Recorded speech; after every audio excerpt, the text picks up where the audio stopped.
Vượt lên những chuyện nhỏ trong công việc. Tác giả Richard Carson. Gửi đến các độc giả thân yêu của tôi. Mong rằng quyển sách này sẽ giúp bạn giảm bớt áp lực và cảm thấy dễ dàng hơn trong công việc. Lời giới thiệu. Nhiều người trong chúng ta dành phần lớn thời gian và năng lượng của bản thân cho công việc. 8 tiếng, 10 tiếng, thậm chí 12 tiếng một ngày. Dù chúng ta làm việc cho tập đoàn danh tiếng hay một doanh nghiệp nhỏ, dù chúng ta thành lập công ty riêng, làm cho nhà nước hay hoạt động trong bất cứ ngành nghề nào, thì có một điểm chung mà không ai có thể chối cãi. Công việc không chỉ có thể mà còn là yếu tố thường xuyên khiến ta căng thẳng. Tuy nhiên, điều chúng ta bàn đến sau đây không liên quan đến việc làm thế nào để xóa bỏ căng thẳng trong công việc hay làm thế nào để bạn không gặp rắc rối. Bởi vì đây là những điều chắc chắn sẽ xảy ra. Đề tài mà chúng ta bàn dưới đây là bạn sẽ đối phó như thế nào với căng thẳng. Tôi đã học được một điều rõ ràng rằng nếu bạn có ý định tìm kiếm một phương pháp giúp giảm bớt căng thẳng trong công việc, bạn phải tìm nó trong chính bản thân mình. Bởi vì chẳng có công việc hay cuộc sống nào không chứa thách thức cả. Nếu từng đọc qua những cuốn sách trước đây của tôi, hẳn bạn cũng nhận ra rằng tôi là người rất lạc quan. Tôi tin rằng tất cả mọi người đều có thể nâng cao chất lượng cuộc sống của mình bằng cách tạo ra những thay đổi nhỏ về thái độ và cách cư xử của bản thân. Dù chẳng có cách nào giảm thiểu khó khăn trong cuộc sống, nhưng tôi cam đoan rằng chúng ta không phải là nạn nhân của cuộc đời. Chúng ta có thể thay đổi cuộc sống của mình. Tuy nhiên, sự thay đổi sẽ không đến khi những khó khăn được giảm thiểu hay khi cuộc sống trở nên dễ dàng hơn. Sự thay đổi phải đến từ bên trong chúng ta. Và khi ta thay đổi, công việc cũng như cuộc sống của ta sẽ trở nên dễ dàng và ít căng thẳng hơn. Sau khi xuất bản cuốn Tất cả chỉ là chuyện nhỏ, tôi đã nhận được hàng ngàn bức thư và điện thoại từ độc giả.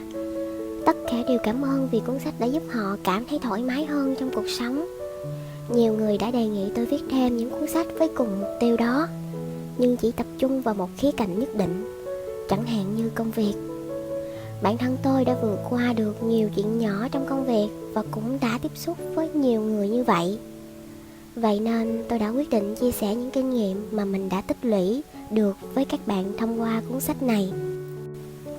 Việc phân tích cách thức con người dùng để đối phó với rắc rối trong công việc, chẳng hạn như quan sát thái độ của một người bị sa thải, bị đối thủ vượt qua, bị thuyên chuyển công tác, hay quan sát vấn nạn ăn cắp từ trong nội bộ, đã mang lại cho tôi nhiều thích thú. Tôi nhìn thấy rằng hầu như những tình huống buộc phải đối phó với thách thức lớn, chúng ta đều tỏ ra can đảm, sáng tạo và kiên cường lạ thường.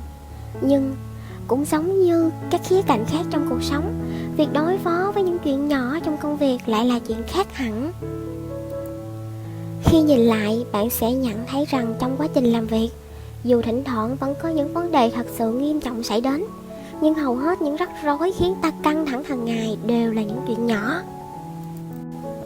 Có thể nói với hầu hết chúng ta, những rắc rối hay vấn đề nghiêm trọng thường xảy ra không nhiều và cách quản, trong khi đều làm ta căng thẳng và muốn nổi đó lên lại chính là những chuyện nhỏ hàng ngày. Bạn hãy dừng lại trong giây lát để hình dung xem chúng ta đã tốn biết bao nhiêu năng lượng cho những lúc căng thẳng, giận dữ hay nản lòng chỉ vì chuyện nhỏ nhặt. Còn những lúc ta bị xúc phạm, quấy rầy hay bị chỉ trích thì sao? Và hãy hình dung về những lúc bạn cảm thấy lo lắng, sợ hãi hoặc đau buồn. Hãy nghĩ xem những cảm xúc tiêu cực này sẽ tác động xấu như thế nào đến năng suất và niềm đam mê công việc của bạn. Thật lãng phí phải không? Bây giờ hãy tưởng tượng mọi chuyện sẽ ra sao khi bạn dùng chừng đó năng lượng, thậm chí chỉ một phần năng lượng, nhưng làm việc trong trạng thái hưng phấn và sáng tạo. Dù không thể kiểm soát những biến cố nghiêm trọng, nhưng phải thừa nhận rằng rất nhiều lúc ta đã thổi phồng những vấn đề nhỏ nhặt và làm rối tung mọi thứ. chúng ta dễ mệt mỏi và nản lòng khi phải đối phó với các vấn đề nhỏ nhặt chồng chất. Theo đó, chúng ta xâu chuỗi các rắc rối lại với nhau và xử sự như thể chúng là những vấn đề nghiêm trọng vậy. Bởi vì công việc thường chứa đựng rất nhiều chuyện nhỏ mà bạn phải đối phó, nên giữa cách bạn giải quyết chúng và những kinh nghiệm bạn thu được thường có một sự tương quan nhất định. Nếu bạn có thể học cách đối phó với những rắc rối hàng ngày bằng tầm nhìn sáng suốt, sự kiên nhẫn và lạc quan, nghĩa là bạn đã bắt đầu phát huy được khả năng tốt nhất của bản thân cũng như của đồng nghiệp. Bạn sẽ không còn cảm thấy căng thẳng, cáu kỉnh, thất vọng nữa, mà ngược lại, bạn sẽ làm việc với cảm giác hưng phấn và sáng tạo hơn. Những giải pháp được tìm thấy khi ta ở tâm thái điềm tĩnh cũng nhiều bằng những rắc rối xảy đến nếu tâm trạng ta phiền muộn.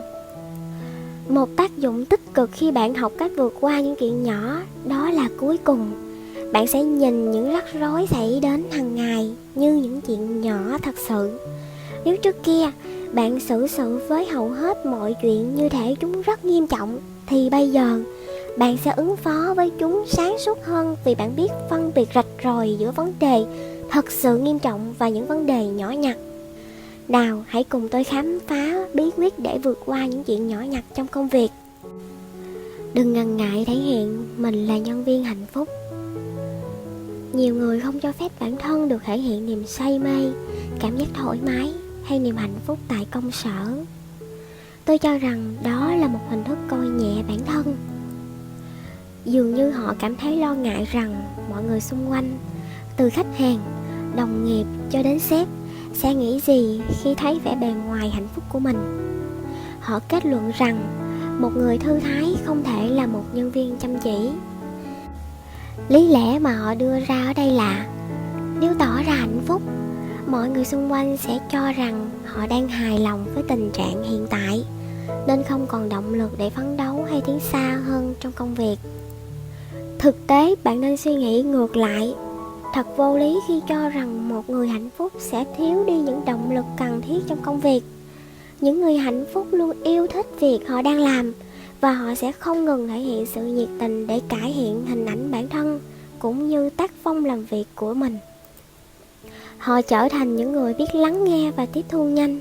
Thêm nữa, những nhân viên hạnh phúc còn rất sáng tạo, thân thiện cũng như làm việc nhóm rất hiệu quả. Còn những nhân viên luôn tỏ ra phiền muộn, họ thường căng thẳng và gây trở ngại trong công việc. Họ thiếu động lực làm việc bởi bản thân họ đang héo mòn vì những rắc rối hay căng thẳng của riêng mình. Những người phiền muộn thường cảm thấy mình bị đồng nghiệp bắt nạt và môi trường làm việc thật bất công. Họ hiếm khi tự giải quyết các vấn đề nảy sinh trong công việc mà luôn tìm cách đổ lỗi cho người khác. Thêm vào đó, do chỉ bận tâm vào công việc của bản thân nên làm việc nhóm kém hiệu quả. Họ thường tỏ thái độ chống đối và hiếm khi lắng nghe ý kiến của người khác. Vì vậy, bạn đừng ngần ngại thể hiện mình là nhân viên hạnh phúc. Bí quyết này rất thích hợp để mở đầu cuốn sách này, bởi một trong những điều mà tôi muốn gửi gắm đến các bạn là chẳng có vấn đề gì khi bạn tỏ ra hạnh phúc và thư thái. Việc tỏ ra hạnh phúc sẽ đem lại cho bạn nhiều cơ hội, cả trong cuộc sống cá nhân lẫn trong công việc. Chẳng có lý do nào hạnh phúc lại khiến bạn đánh mất động cơ làm việc hay trở thành một nhân viên tầm thường, lười biếng và lơ đễnh cả. Ngược lại, tôi có thể đảm bảo với bạn rằng khi bạn sống hạnh phúc, bạn sẽ cảm thấy hứng thú, sáng tạo và hăng hái hơn. Nhờ đó có thể đóng góp cho công ty nhiều hơn. Bạn sẽ tìm ra được các giải pháp và cơ hội trong khi người khác chỉ nhìn thấy rắc rối. Thay vì nản lòng khi bị thua kém hay thất bại, bạn sẽ nhanh chóng vượt qua những điều đó. Với nguồn năng lượng dồi dào của tinh thần lạc quan hạnh phúc, bạn có thể làm việc trong môi trường khốc liệt nhất, và bạn sẽ được tin cậy để trở thành người ra quyết định trong những tình huống khó khăn. Nói cách khác, bạn sẽ trở thành người dẫn đầu. Cuộc sống và công việc của bạn sẽ bước sang một trang mới tươi sáng hơn.